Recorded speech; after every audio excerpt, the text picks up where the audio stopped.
बिस्मिल्लाहिर्रहमानिर्रहीम। अस्सलाम वालेकुम दोस्तों, इस वीडियो में हम बात करने जा रहे हैं जो आज अदालत ने प्राइम मिनिस्टर ऑफ पाकिस्तान को बुलाया है अपने पास APS के बच्चों के रिलेटेड मैटर से। और उनमें से कुछ माँ बाप थे, उन बच्चों के माँ बाप थे, उन्होंने कंप्लेन की हुई थी कि हुकूमत ने सही एक्शंस नहीं लिए और हुकूमत की लापरवाही की वजह से ये सारा का सारा हादसा आया हुआ है। सो हुकूमत 3, 4 या 6 के करीब लोग थे जिनके ऊपर FIR दर्ज करे और उनके खिलाफ कार्रवाई करे। अब इस मामले को डिस्कस करते हैं कि सारी की सारी चीज थी क्या और ये अदालत क्या करना चाहती थी प्राइम मिनिस्टर को बुलाकर। सबसे पहली चीज जो अदालत प्राइम मिनिस्टर को बुला रही थी उसमें यही था कि आप आए इस मामले को देखें, क्योंकि इस मामले के अंदर कानूनी नोयत कुछ ज्यादा गुंजाइश की बचती नहीं है, कानून कुछ ज्यादा नहीं है इस मामले के अंदर अवेलेबल। सो इस मामले को सॉफ्टली हैंडल करने के लिए अदालत चाहती थी कि प्राइम मिनिस्टर आए और इसको थोड़ा सा सॉफ्टली हैंडल करे और बच्चों के माँ बाप को थोड़ी तसल्ली दे, दिलासा दे। हकीकत यही है क्योंकि कानून के मुताबिक इस वक्त तक जितने भी मुजरिम थे उन सबको सजा हो चुकी है। उनमें से एक बचा हुआ है, वो भी अदालत के अंदर पड़ा हुआ है केस। अदालत चाहे तो उसको जल्दी से जल्दी ट्रायल कंप्लीट करके उसकी फांसी की सजा तय करवा सकती है। 6 लोग थे जिनमें से 5 लोगों को तो फांसी हो चुकी है, बाकी एक बचा हुआ है, वो भी अदालत के पास है। मुल्ला फजलुल्लाह भी मारा जा चुका है। बकाया जितने भी थे उनको ऊपर ड्रोन स्ट्राइक वगैरह हुई थी और उन्हें ऑपरेशन ज़र्बे के अंदर ही खत्म कर दिया गया था। तो ये सारी की सारी चीजें हो चुकी हैं। अब अदालत क्या चाहती थी कि आए प्राइम मिनिस्टर अश्योर करे इन्हें और सॉफ्टली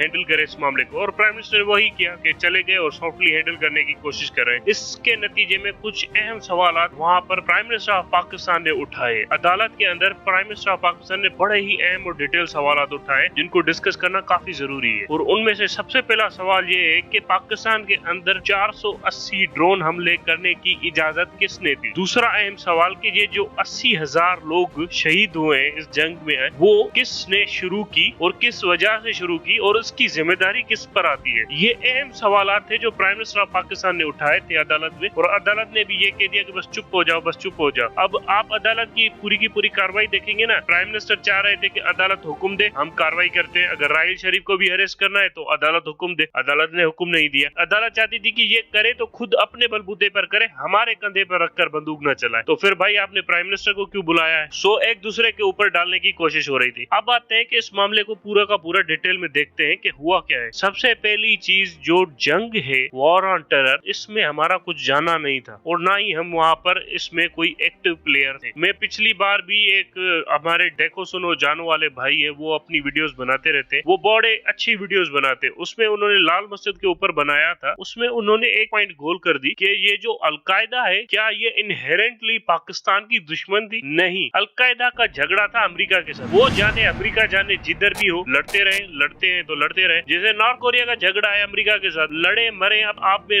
लड़ते फिरते रहे, हमारा क्या जाए यहाँ पर। इसी तरह से अलकायदा और अमेरिका के दरमियान का मामला था। कीड़ा कब हुआ? कीड़ा हुआ हमें तब जब हमने अमेरिका की अलकायदा के खिलाफ जंग को अपनी जंग बना लिया। और वो जंग हमने कैसे बनाई? हमने ऐसे बनाई कि अलकायदा के बहुत सारे लोग वजीरिस्तान के अंदर और नगरार प्रोविंसेस में छुपे हुए थे। वो सारे के सारे एक टाइम का इंतजार कर रहे थे कि हमें सेफ पैसेज मिल जाए और हम पाकिस्तान से निकलकर यमन या अफ्रीका या दूसरे ममालिक के अंदर ट्रेवल कर जाए, जिससे हम अमेरिका की नजरों से दूर हो जाएंगे। वो बिल्कुल ही अंडरग्राउंड चले जाना चाहते थे। मसला ये था, अमेरिका ये चाहता था कि ये लोग अगर यहाँ से निकल गए तो हमारे हाथ नहीं लगेंगे दोबारा। इसीलिए अमेरिका ने जनरल मुशर्रफ को लात मारी और कहा कि भेजो फौज वजीरिस्तान में। उसने फौजें भेज दी वजीरिस्तान में। अब यहाँ से ये जंग हमारे गले फिट होना शुरू हुई। अगर हम पुरानी मुआहदे तक रहते कि इनको लॉजिस्टिक सप्लाईज देते, हम अपना बॉर्डर सील कर देते और फिर हम चुपचाप करके बैठे रहते कि भाई तुम्हारी जंगे तुम लड़ो। असल में हमने जो हंट शुरू करना शुरू कर दी ना अलकायदा के खिलाफ अमेरिका के कहने के ऊपर, ये बड़ा खतरनाक गेम खेला हमने। और इसके बाद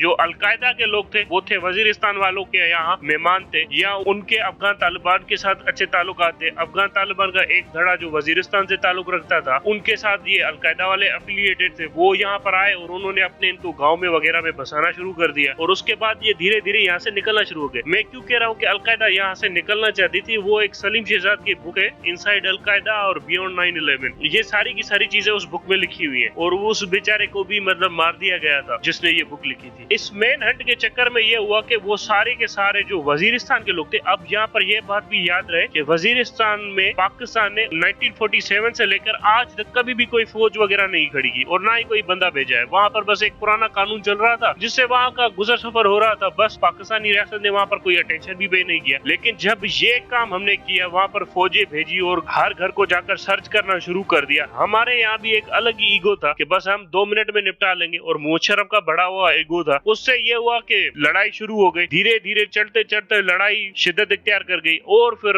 रही सही कसर लाल मस्जिद के ऑपरेशन ने निकाली। उसके बाद तो मतलब रियासत के पास कोई ऑप्शन ही नहीं बचा, या तो इनके साथ लड़ना था या रियासत पाकिस्तान खत्म हो जाती। सो पाकिस्तान की रियासत तो खत्म होने नहीं दे सकते हम लोग, फिर इनके साथ लड़ना ही पड़ा, और at the end of the day अब ये सब कुछ हो गया है पीस वगैरह का। अब यहाँ पर 3 से 4 चीजें क्रिटिकल पॉइंट है। एक क्रिटिकल पॉइंट ये है कि 9/11 होने के बाद क्या पाकिस्तान आर्मी के पास कोई रोड मैप या इंटेलिजेंस प्लान था कि हम वजीरिस्तान में क्या करने जा रहे हैं? तो जवाब है नहीं, कोई पाकिस्तान आर्मी के पास कोई ऐसा इंटेलिजेंस प्लान वगैरह नहीं था। जनरल मुशर्रफ ने भेज दिया, और वो भी अमेरिकनों के कहने के ऊपर भेज दिया। हमारे पास कोई ऐसा इंफॉर्मेशन नेटवर्क नहीं था, वहां पर कोई ऐसी इंटेलिजेंस या सॉलिड बैकिंग हो कि हाँ हमारे ऑब्जेक्टिव्स ये है, हम ये चीजें करने जा रहे हैं, कुछ भी नहीं था हमारे पास। दूसरी चीज, क्या 9/11 से पहले हमने वहां पर फौजें डिप्लॉय करके सरहद को सील करने की कोशिश क्यों नहीं की? ये भी एक बड़ी स्ट्रेटेजिक लेवल पर मिस हैंडलिंग हुई है हमारे यहाँ से। जनरल मुशर्रफ ने इसके ऊपर भी ध्यान नहीं दिया। लॉजिस्टिकल चैलेंज हो सकते हैं, लेकिन कोई भी चैलेंज हो फौज सरमाउंट कर लेती है, ये हमने नहीं किया। उसकी वजह से इन्फिल्ट्रेशन ज्यादा हो गई वहां से यहाँ पर। तीसरा जो सबसे बड़ा मेजर चैलेंज हुआ था कि 2002 के बाद जब हमने फौजें भेजी दी थी, उसके बाद हमने वॉर कैसे कंडक्ट करने की कोशिश की है। आपको यहाँ पर थोड़ा सा मैं वॉर के बारे में समझाता चलूं। वॉर 3 लेवल पर लड़ी जाती है। एक होती है लोएस्ट लेवल, जिसे हम कहते हैं टेक्निकल लेवल, जिसे टेक्निकल स्कूल ऑफ वॉर भी कहा जाता है। सेकंड होती है ऑपरेशनल लेवल, ये थोड़ी मीडियम लेवल की वॉर होती है, जैसे डिवीजन वगैरह लड़ती है। थर्ड होती है strategic level of war. Strategic level of war हमेशा पॉलिटिशियंस डिसाइड करते हैं, या की सदर, प्रेसिडेंट, प्राइम मिनिस्टर, कैबिनेट और मिलिट्री की हायर कमांड डिसाइड करती है। पाकिस्तान के साथ इस जंग में जो सबसे बड़ा मसला हुआ है ना, वो टेक्निकल लेवल पर हुआ है कि हमारे फौजियों को लड़ना नहीं आता, ये बिल्कुल भी नहीं हुआ। ऑपरेशनल लेवल भी नहीं हुआ कि हमें फौजें डिप्लॉय करना नहीं आती, वो भी नहीं हुआ। हमारा सबसे बड़ा मसला 2002 के बाद हुआ है स्ट्रेटेजिक लेवल ऑफ वॉर पे, क्योंकि हमारी जो अपर लीडरशिप थी, जो उस वक्त मुशर्रफ था,